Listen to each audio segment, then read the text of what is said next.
Speaking of Kibu, let's take a look at our board today. So they sent over this. It's not mine to keep before anyone asks. We're just taking a look at it today. This is actually a board, to be completely honest with you guys, that I'm hopeful for because I want to buy one. I love the Harbour 65. It was a very, very pretty aesthetic. I love the way it sounded. I'm hoping this one here is basically the same, but let's share our screen and take a look at the Harbour 60.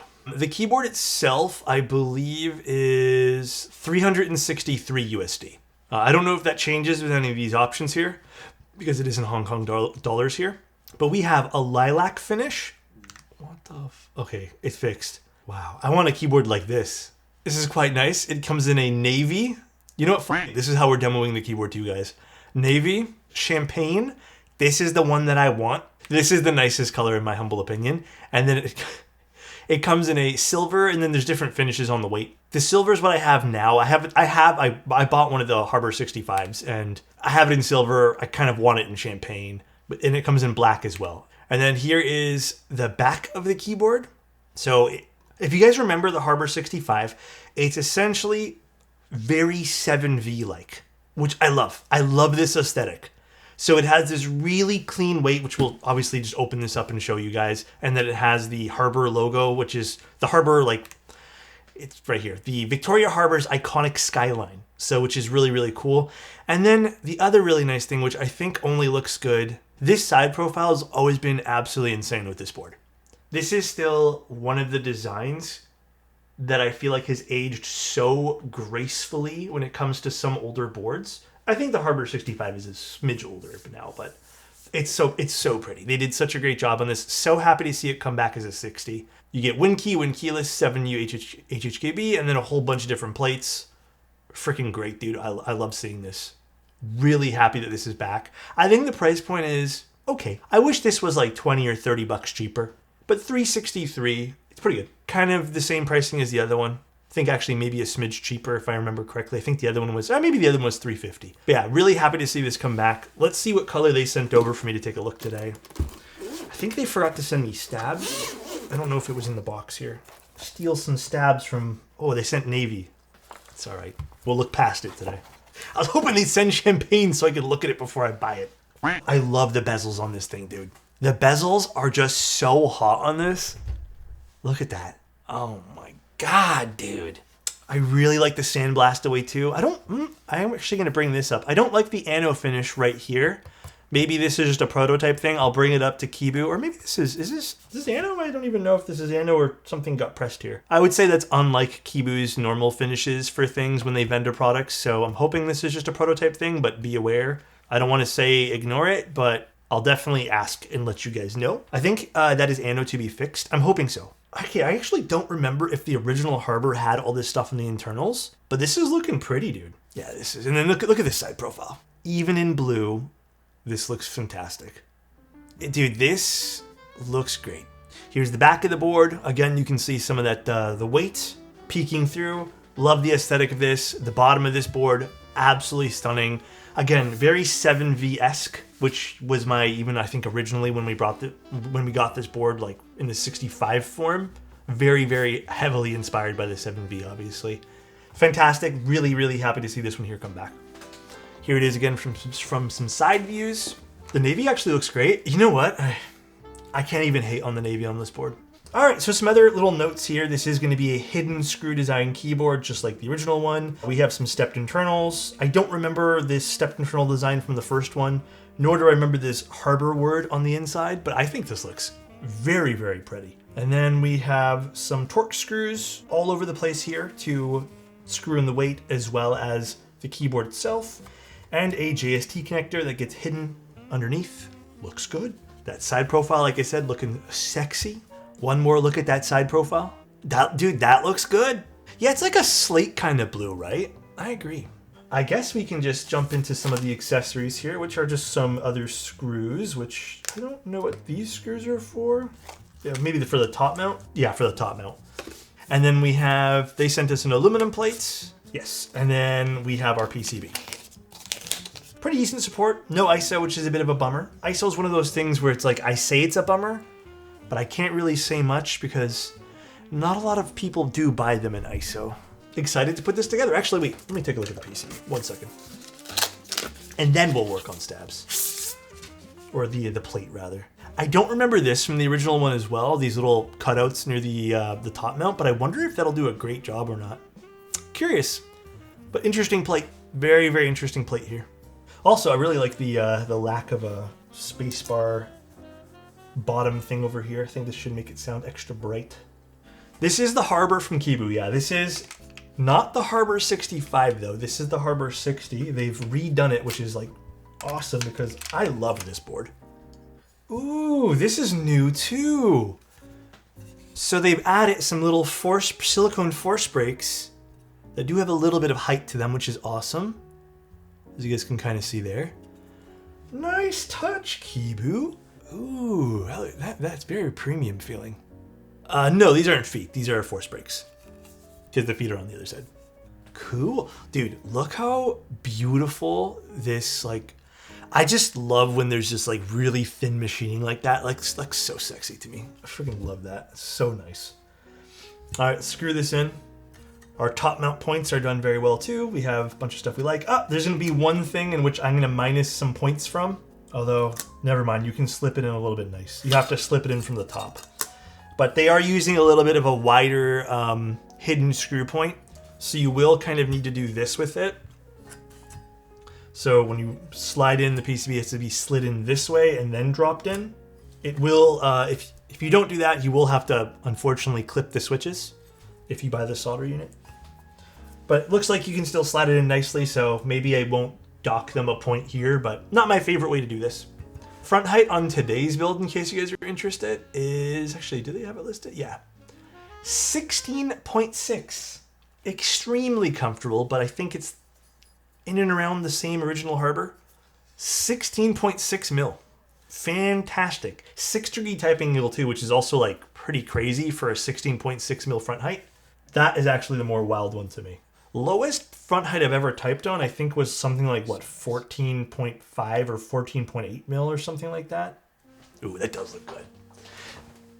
It's like, I think the color, this is a good, call me a hypocrite, whatever. This is actually a good navy. They did a good job picking the colors here. I'm gonna keep it a buck, like, I'll keep it straight. There's not a whole hell of a lot to criticize here. They made some smart changes on the insides. It's minor, I would say. I like the new internal steps. I like the little force brakes they've already added to the board. Everything else they've kept basically the same. I think I'm going to tell you guys I like the sandblast it more than probably the PVD or polished finish. I don't like shiny weights because they scratch up super duper quick. But if you want it to be more premium looking, then yeah, probably just get the shiny one. Good typing angle, it's 6 degrees, which is actually very impressive considering this is a 16.6 millimeter front height. The side profile of this board is beautiful. It's hard to go wrong with it. The price point is, what is it? What did I say again? Oh man, I don't remember now. 380? No, 363. Side profile is absolutely stunning on this. The ano was the only thing I'm maybe a little bit questioning. I'm hoping this is a proto thing, but under certain lighting, there are some streaks on the ano, which is kind of rare that I see this these days. I will ask the team about this. Again, knowing Kibu's history, they are pretty good with ano. So I'm hoping this is some sort of prototype thing. You can even see some streaks there to be very thorough. But yeah, probably just because they got this done quick just to have some, most likely. But again, I will inquire just to give you guys a better answer there. Let's see. Hopefully this sounds very classic.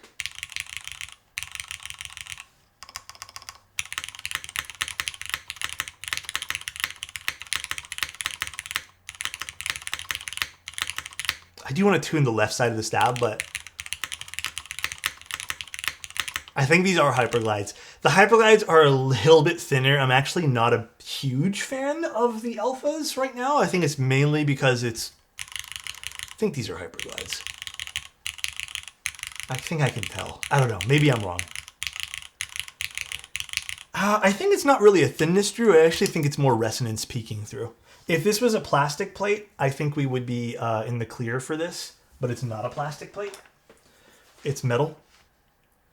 First, let's tune this up.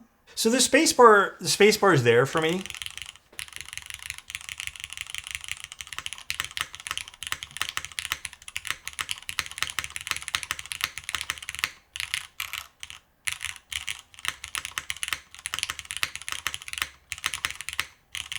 The tonality is there for me. I think the aluminum plate isn't something that I quite like. I think because the mods, you can tell they're a bit tinny sounding. I think if we were to swap this to the PP plate, like they do offer that. And again, I wish we had that here with us today. But I think my desired plate for this would probably be PP. They're offering polycarbonate, polypropylene, and then Ultim. I don't know if I'd go for Ultim on this. That might be too plasticky. But PP would definitely be like the ideal here. It's only top mount, yeah. But again, I think this is like a usual case of my personal preferences don't align with aluminum top mount. It sounds like a very, very traditional top mount to me. But I can tell something's there, like the tonality's there. I'm just not absolutely like loving this particular sound profile. Maybe we can convince Kibu to send us a plastic plate and I can desolder this. Overall though, beautiful keyboard. Would like to hear it with PP plate. Let me also see one thing here too. Because you know what? I do have some insight on this. Sometimes, not all the time, silicone force brakes can actually do the opposite of what you want them to do. Sometimes they compress too much and then they end up making the keyboard sound more hollow. So let me just experiment with one thing before we hop off here. Oh, and the only other thing I do recommend they do on this too is this cable for the daughter board. If it was like, again, a centimeter or two longer, that would be ideal. There are certain configurations in which the silicone alignment / force brakes don't do much. Let's see if that helps. Might be the silicone, Okay, so what I'm gonna try to determine right now is if it's the bottom two. It does seem to be concentrated on the bottom area. Give me 1 sec as we experiment here, guys. I almost think that it is the silicone, and I can see something on the top frame which is interesting. See these little impressions here that were being left by the silicone? You guys see that right there? I'm wondering if it's compressing too much. Because you know what? In theory, this shouldn't even be touching this then. I wish these are adhered in, like they're an adhesive, and I don't want to just rip these off because again, this is not my board. But we can try one thing right now, which is, let's actually grab my scissors first. Put a little bit of force brake stickers on that too.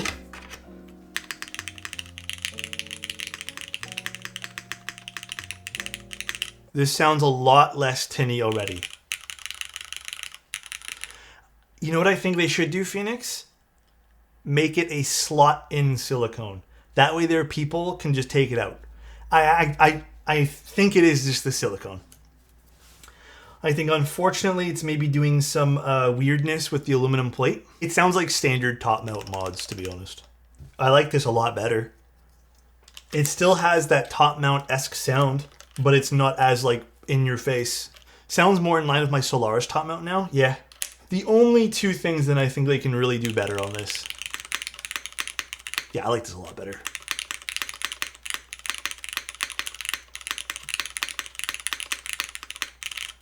I think the silicone force brakes or whatever they want to call them, maybe just add those as like an addition, even if you just don't adhere them from the factory. That way their people can just pick and choose whether or not they want them. I'd ideally like to see those force brakes as press-ins. That way there you can just take them out. I actually think that's probably what's causing the most detrimental piece to this and why it's sounding a little bit like too much of like a solid unit. Ultimately, yeah, my preference is still going with a plastic plate for a top mount. That's my preference there. But you know what? If you handed me this right now and said this is like the keyboard you're going to be using, I'd be happy right now. Has that top mount vibe. So if you like a little bit more of like that echoey metal sound. And then the only other thing I wish they'd do is just make that JST like a centimeter longer too. That's it. But yeah, that's it. I think that's pretty much the Harbour here in a nutshell. It's still very pretty. All right, guys, enjoy. I'll talk to you guys very, very soon. Thank you so much for tuning in. I hope this was helpful for anyone who is interested in the Harbour. If you guys are interested in it, it's on their Kibu's website. It's in the command, or on YouTube, it's just in the description. Thank you so much. Appreciate you guys, and see you next time. Bye-bye.